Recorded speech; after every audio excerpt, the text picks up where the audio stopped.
Hey guys, Buckskin Dave here.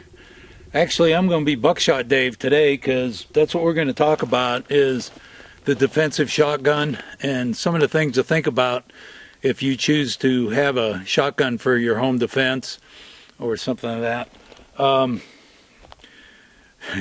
Shotgun is still the best fight stopper there is as far as defensive purposes. The problem with the shotgun was, I know when I started out 30 years ago, our patrol shotguns were basically a bird gun with a few inches cut off. Some of them had 18-inch barrels with a choke type thing on them, but they're bird guns. They didn't have sights. They just had the little bead on it and stuff like that, and they were good for what they were used for. But a little while after, I think it was probably after that Hollywood shootout, patrols started carrying more rifles and having a patrol rifle. And that became more popular, and the shotgun kind of faded out. But the shotgun still has been developed into a more precise weapon than it generally started out to be. For instance, the old double barrel, okay, the coach gun. It was basically designed to throw a bunch of pellets out there to take care of bad guys and birdshot should you want to hunt with it. But it had a little bit of a short barrel for hunting. It was a defensive gun. Wasn't known as a precise shooting tool, okay? It was more of a clear the alley tool. But it worked. The outlaws really feared the coach gun and the guy on top of the coach. As the pump came into existence, the 1897 came out, and basically the 1897 is a style of action. It was made for a hunting gun with different barrels on it, all the way to a defensive gun, and the defensive purpose of this, or the defensive form of this, was known as the trench gun. And so it was also something that was designed to clear out a path, and not necessarily a precision gun. Unless you were using slugs, it was more precise, okay, but it still wasn't a precision gun. So as the shotgun comes back into existence in different forms of law enforcement and defensive and stuff like that, of course, this is an 870. It's got a lot of this extra stuff on it. And when I bought this, the 870, you can buy them really cheap now, under $300. And I bought this one, and it had a standard plastic stock on it, 18-inch barrel, and it's got a choke on it for slugs or for double-aught buck. The only reason it has this on here, I didn't put this on here because I went and bought it. I won this in an interdepartment shooting contest, so I had to put it somewhere. But the gun as it comes with just a regular stock in it is definitely fine.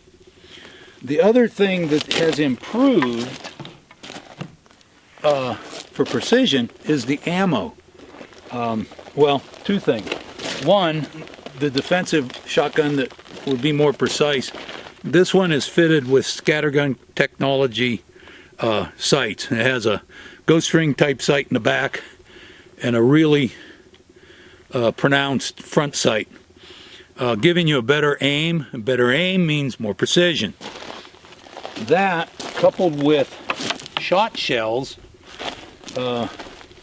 one example, and there's lots of companies. One example is this Ranger, a low recoil buckshot, has 9 pellets, and it's designed to hold a pattern tight for a longer distance. Hornady, this is actually it's number 4 buck. It's designed really for shooting coyotes close range, but it's number 4 buck, and number 4 buck could also be a defensive ammo. But the more pellets you have, the more chances of you having something skate out. And of course, Ranger and Federal make not only do they make the buckshot, but they also make slugs. So the purpose of this is, if you are going to use a shotgun, you want it to be as precise as it can, and more importantly, you want to know how precise your combination is after you've done some experimenting, in case you have to take more of a precise shot. In the Old West, collateral damage wasn't even a word, okay? But now collateral damage is a word, and you're responsible for that fly or pellet. Most likely, the collateral damage will be a family member if this is your home defensive weapon. So you want to know it really well. So anyway, we've got some targets here, and we're going to see what some of it does. And I'm inviting you to come along and get you kind of started on the road to maybe having a shotgun as your defensive weapon. Give a try to go from there. The defensive shotgun, if it's a pump gun like this, the best way to keep it, in my opinion, is with the magazine tube full, chamber empty, bolt closed, safety on, and the hammer down. Which means with this gun, if it's cocked, okay, you cannot rack around. Like, let's say it's cocked with an empty chamber. You can't rack around until you push the bolt release over here. If the hammer is down or it's in a fired position, when you pick it up, you can go right to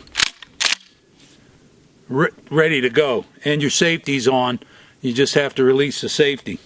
A quick safety tip about putting your shotgun into the ready position. That would be empty chamber, hammer down, and a magazine full. You will start with a presumably empty magazine. Most shotguns, and this one has it, you'll notice there's an orange button in there, right in there.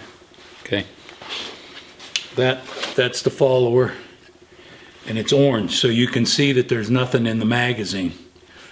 Now, the only way to really put this with the hammer down is to close it and pull the trigger.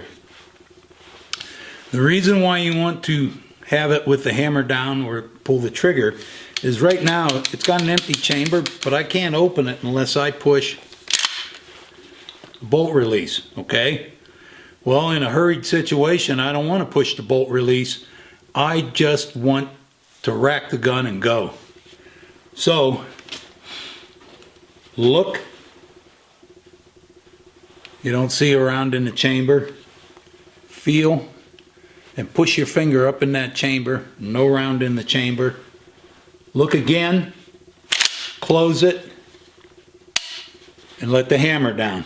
Okay? Then you can load your magazine tube for however many it holds. When you're ready to go, all you have to do is, and I'm ready to go. Okay, round in the chamber. And if you don't have to shoot right away, you might even stick another round up here to replace this, so you have it in there in the middle of the action. Very important. Once you look, feel, look again, close it and let this down, load the tube and put it away. Okay? Don't take the chance that you might rack it and then set it there loaded. And I always like to keep my safety on too, even though it's not in the firing position. Very important safety tip. Follow it every time to the letter. Okay, the first round I'm going to do, I'm just going to shoot at center mass on this IPSC target, and we're at about 5 or 6 yards. So let's see what kind of pattern it gives us at 5 or 6 yards.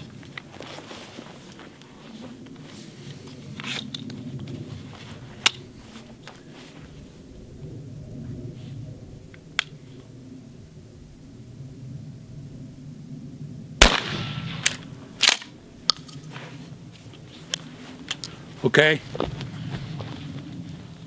It went right where I aimed, which was right on the A. Okay, we're at 5 yards. There's a little bit of powder burn. Okay, and the wad and the pellets all went through the same hole, which is kind of a precise aiming spot, point of impact. So let's try it back at about 10 yards now, and we'll see what happens. Okay, we're at 10 yards. I'm going to aim about 6 inches below that last point of impact, because we're more interested in your aiming point and your precision and how tight the group is, and we're at 10 yards.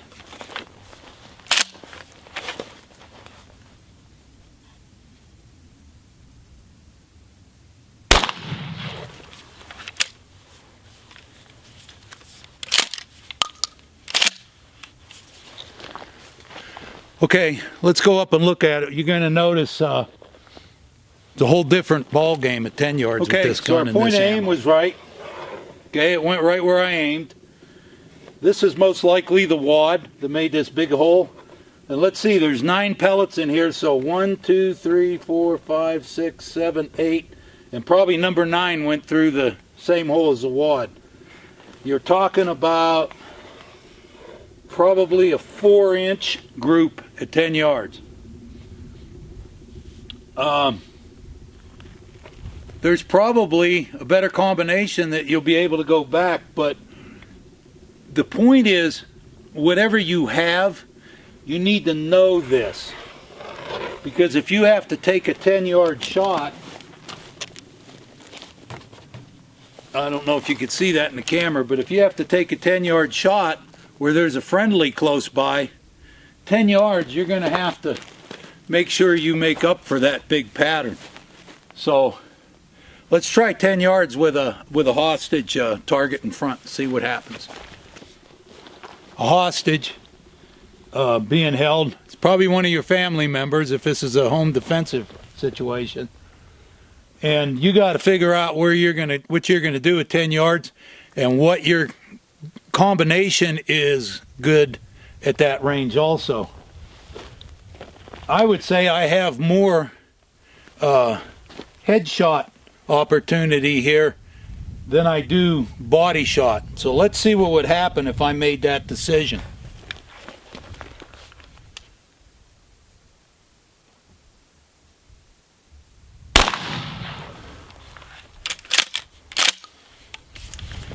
Let's go up and take a look. So I made the 10-yard decision to make a headshot with my load and what I know that the pattern will look like. Disregard these here, and these were on the target before. So let's count. 1, 2, 3, 4, 5, 6, 7, 8, 9. I had one flyer that actually missed the target, but 8 of them were in the head. None of them were in the hostage. Okay? I'm not trying to... I might be able to find... I don't work with a shotgun much, but I might be able to find shells and a combination that will give me a little tighter pattern at 10 yards and maybe even a little further. And the reason why I know this, when some of the guys I work with qualify with their shotgun, their combination is a little... Their shotgun gives a little tighter group with this Winchester 9-pellet low recoil. So they would know by shooting, I think some of them guys can actually go 15, 18 yards and get just a touch tighter group than this. But you have to know that prior. Let's see what would have happened if I would have tried center mass on what was left here for me to work with.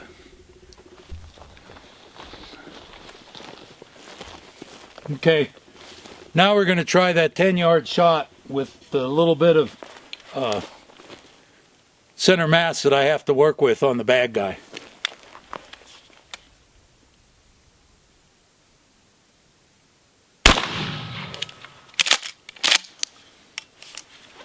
Let's go take a look. Okay, let's see how we did.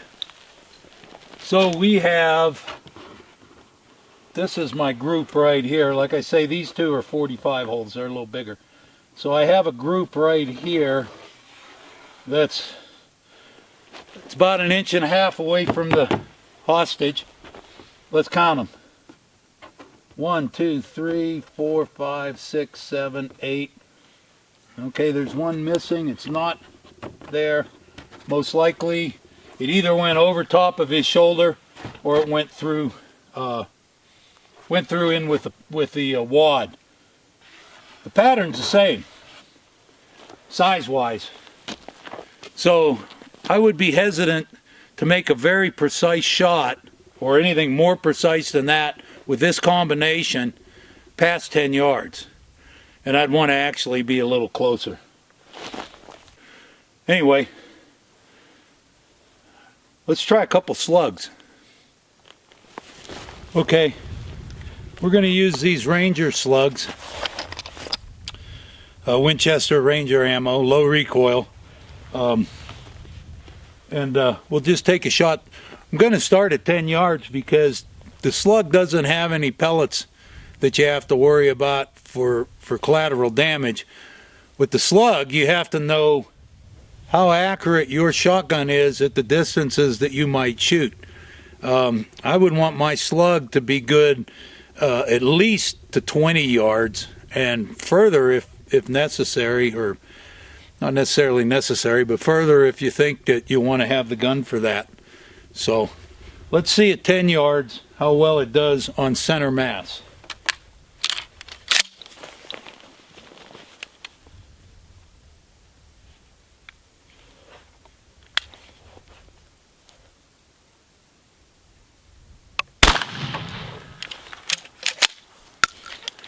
Let's go take a look. Okay, my aiming point was here. My slug went through right there. This was a piece of wadding and it didn't go through. And this is a piece of wadding that did go through right here. So, pretty accurate slug at 10 yards. So maybe we ought to try it a little further back. Okay, we've doubled our shooting distance. I'm going to use the same slug. Now remember, these are 1 ounce. This slug weighs 1 ounce. That is a sizable chunk of lead. It's definitely going to be a fight stopper.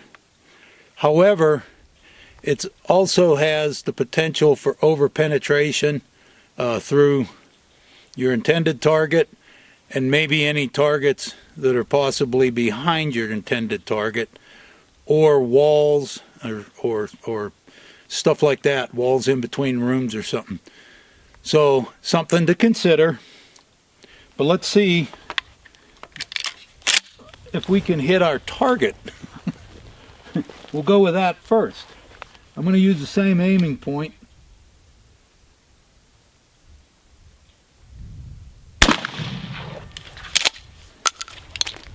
Okay, let's take a look. Okay, we doubled the distance, used the same aiming point. This bottom one was the slug from the first shot. Top one is the slug from the second shot. And it doesn't look like any of the wad made it to the target. So I'm confident that I can do some shots at further distance and still get them in this box. And I'm also confident, of course, with practice and training and ability development, that I could make a headshot at that distance also, which the slug might be a little bit better for your hostage situation. But work with your shotgun. Try different types of double-aught buck and see which one gives you consistently the tightest pattern, and know what distance where that shotgun's no good anymore if there's collateral damage. So anyway, this wasn't intended to teach you how to run a shotgun. It was just intended to give you some things to think about if you're going to use a shotgun for a defensive gun around the home or whatever. So anyway, That's it for this episode. I'm Buckskin Dave. I'll see you next time. Have a great day. Bye.